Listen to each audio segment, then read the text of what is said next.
আমাদেরকে আজকে একটা সারপ্রাইজ দেবো বলেছি, আর সত্যি দেবো। দীপ ভাই যাচ্ছে তার আপন গতিতে, কিন্তু তার সাথে এটা কি ঘটলো? পথেই যেতে যেতে হঠাৎ করে তাকে থামতে হলো। কিন্তু কেন? হঠাৎ করে হয়ে গেল প্রচন্ড ভিড়। দীপ ভাই আর এগোতে পারছে না। তারপর সে দেখতে পায় অজস্র লোক এবং একটা গাড়ি থেকে মিঠুনদা নেমে আসছে। দীপ ভাই তো মিঠুনদাকে দেখেই পুরো অবাক। সে কি বলবে কিছু খুঁজে পাচ্ছিল না। হঠাৎ করে মিঠুনদা তাকে দেখে বলল, আমাকে দেখে ভয় পাওয়ার কিছু নেই, আমি তোমার শুভাকাঙ্ক্ষী। তুমি যে এতটা পথ শিব বাবাকে অনুসরণ করে যাচ্ছ সেটা দেখে আমি খুবই খুশি হয়েছি। তারপর সে দেখতে পায় অজস্র লোক এবং সেখানে একটা গাড়ি থেকে নেমে আসছে মিঠুনদা।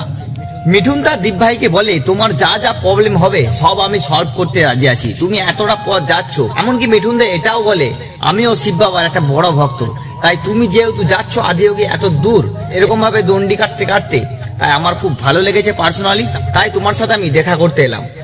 এমনকি দীপ ভাইকে এটাও বলে, তুমি যদি আদিয়োগী যেতে পারো তাহলে তোমাকে আমি 10 লক্ষ টাকা আমি আমার তরফ থেকে তোমাকে পুরস্কৃত করব। এই কথাগুলো বলার পর মিঠুনদা আর দেরি করলো না এবং মিঠুনদা তাকে বলল, দীপ ভাইকে বলল যে আমি তোমাকে আর ডিস্টার্ব করতে চাই না, তুমি এতটা পথ যাবে, তুমি ধীরে সুস্থে যাও, তোমার জন্য শুভ কামনা রইল, তুমি অবশ্যই পৌঁছাবে। এইভাবে মিঠুনদা তাকে কথা দিয়ে, ঠিক আছে, সেখান থেকে মিঠুনদা চলে যায় এবং দীপ ভাইও তার আপন গতিতে যেতে শুরু করে।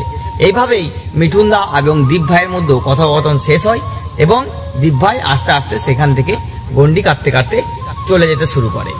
তো বন্ধুরা, আজকের ভিডিওটা ছিল এটাই, আর এই ভিডিওটা সম্পূর্ণ ছিল কাল্পনিক।